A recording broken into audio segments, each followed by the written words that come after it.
Ang manok. Manok? Ano English ang baboy? Ano English ang kuring?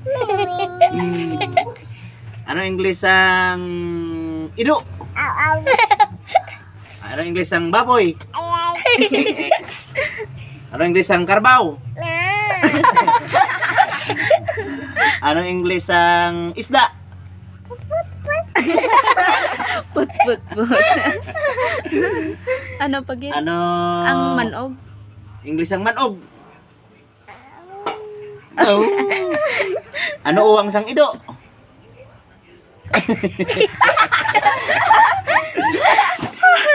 Ano utot ni Lolo Ide?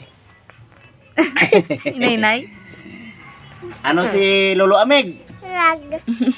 Ano si Lolo Dudoy? Ano si Lolo Fred? Boy. Upload mo na.